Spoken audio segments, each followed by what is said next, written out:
Hey, I'm Megan. I'm Colton's mom, and I am so excited and looking forward to this with y'all and to doing this discussion. And I definitely want you to ask me any questions you have, but I was going to tell you a little bit about us.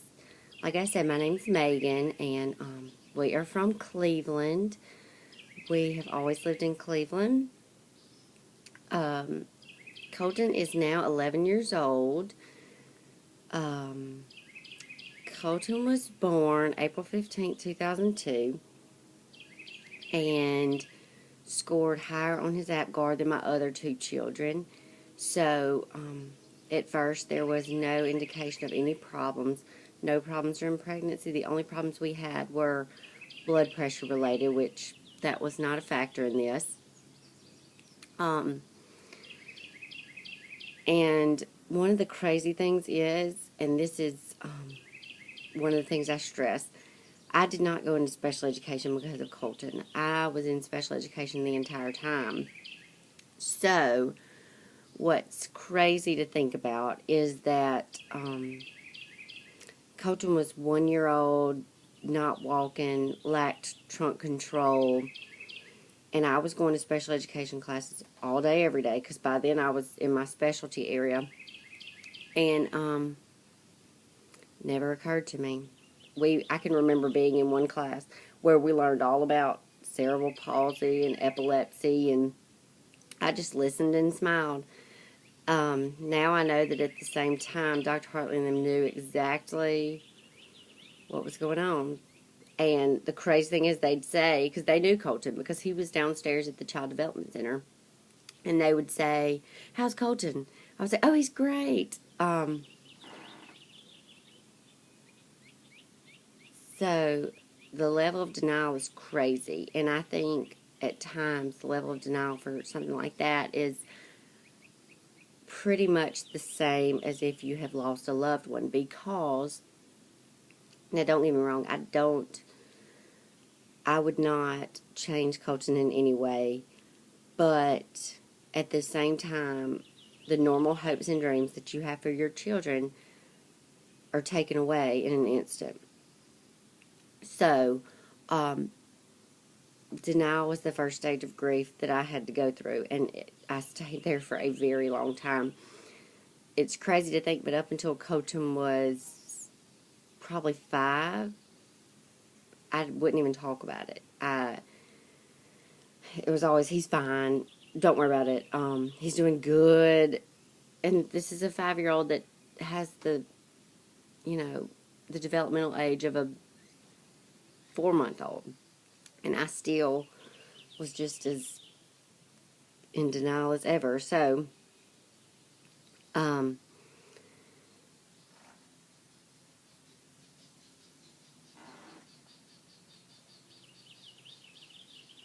just remember that even people that know exactly what's going on can have a pretty tough time with it. Um, when Colton was about a year old, his pediatrician, of course, called to our attention that um, he wasn't developing trunk control. He wasn't trying to sit up. He definitely was not trying to take a step. And as a mother, I would hold him up and he would move his legs, and I'd say, "Oh, look, he's trying to walk." I mean, when in fact, there was not even close. So, um, we went to Jackson at that time, and not to say that there's anything wrong with the neurology department in Jackson, but let's just say that we left there with a diagnosis of optic nerve hypoplasia, which means one optic nerve is smaller than it should be. And so I took that as that's what's causing all his problems. Now, in my mind, I know that an eye problem could not cause all those problems, but it was my way to compensate for the problems he was having. Um, we stayed at UMC until Colton was 8, almost 9. It was during that time he was diagnosed with epilepsy. We started noticing staring, and he was diagnosed with epilepsy, which there's a lot of things we go through. There's a lot of things everybody goes through, but there's nothing more helpless than watching your child have a seizure, because there's nothing you can do. You can't get them out of it. You just have to hold them, and it is so scary. Even though you know in your heart that it's going to end, I mean, it's just the most helpless feeling you could ever imagine. So, when finally I went to something at La Bonheur where they, we talked to this doctor, and she was a spasticity expert. And at this time, I was starting to accept somewhat. So, she worked at Children's Hospital of New Orleans. So I made us an appointment there. So we have started going to the neurologist in New Orleans. And the first day we were down there, she said, we're going to run a whatever, CT scan, whatever it is. And we ran all those, and she sat with me, and she said, all right. She said, he has cerebral palsy. And she showed me the hemispheres that were affected and told me what would be affected by those hemispheres. Complete muscle control. It's amazing. I definitely recommend it more than anything, because it's a place where she didn't just walk in and give me a diagnosis. She sat with me and explained everything and told me, you can limit him, or you can just conduct your life as you normally would. And so we choose to conduct our life as we normally would.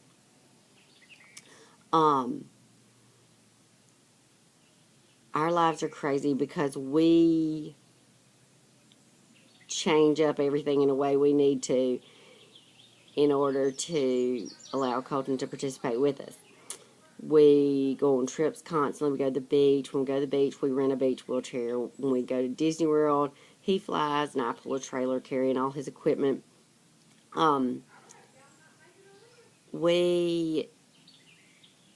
Everything we do, we don't do it unless he can do it. Now, back to Colton's medical things. He does take medication. He takes baclofen for his muscle tone and carbitrol for his seizures, and we are very lucky on our seizures that we don't normally have many at all. Years ago, I can remember one Father's Day where he had 8, and it was horrible, but we're very lucky, and unless he has an infection or has a lack of sleep, we do not have seizures, as compared to most of those with epilepsy. So we are very blessed in that fact. One thing about our family that's different from everybody else's is we are so close, it is ridiculous. From my parents to my in-laws to my sister, my grandparents, we do everything together because Colton has brought us so close. It's amazing that a little 11-year-old who doesn't speak or walk can just change an entire family the way he has ours. He is, I don't even know how to explain it. He's such a blessing. And it's crazy because, like last night, we were at a Relay for Life, and a little boy walked up and he said, I'm so sorry. And at first it rubbed me the wrong way, but then I said, oh no. And I told him, I said, don't be. And after a while from sitting there, he said, he's so happy. He said, and when he got ready to leave, I talked to him about him.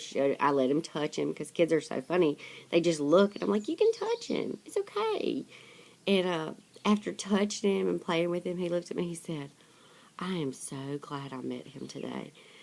And so I think as a special needs parent, you learn to explain yourself. Not that you have to, but because a lot of people need educated. And children are the best because they just ask whatever question. Why doesn't he talk? And they don't mean anything by it. Now, the stares and snickers from adults, that really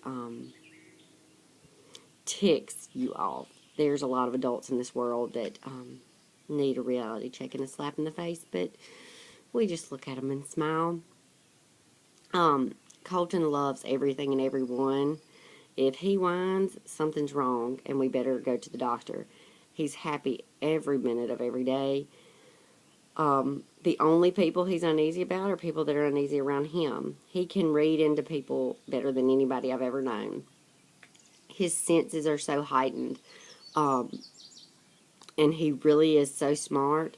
We just laugh because we can go, like when we go to the beach or even when we go to Disney World. When we get home and pull near our road, he starts going crazy. He can sense his surroundings at all times.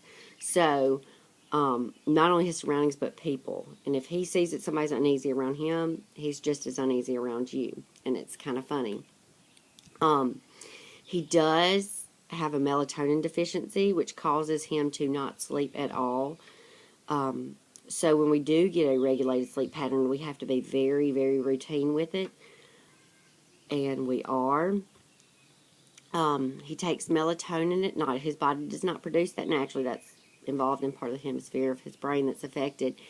And so his sleep regulation and maintaining sleep is not normal like everyone else's, which it has gotten much better used to. We were on chloral hydrate, which is what they put children to sleep in, or adults to sleep in the hospital.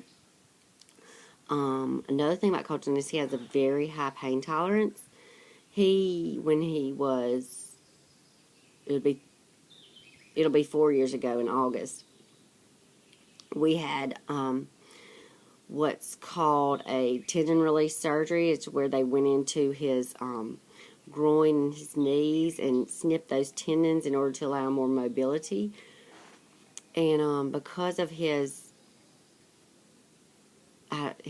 the way he perceives everything, we couldn't. In the hospital, they were giving him adult dosages of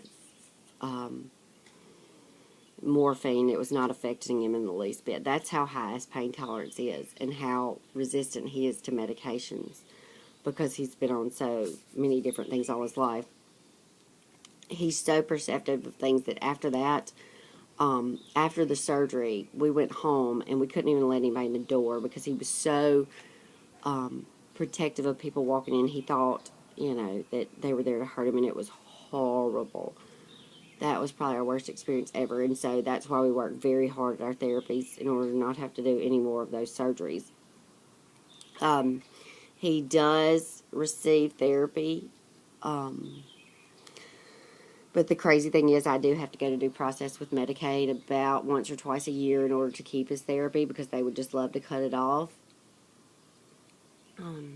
Because one of the crazy things is, when you see Colton, you'll think, oh, Colton doesn't even qualify for disability because I'm a teacher and I make too much money. So you know how crazy that is.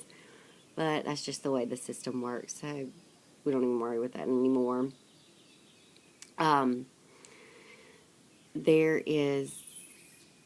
I'm sure there's a lot I didn't cover. So anything you think of, ask. I'll be glad to make another video. And I can't wait to really get this going. I'm sorry it took me so long. Technical issues have had us down all week. But I look forward to getting to know all of you, and this is going to be fun. See you later.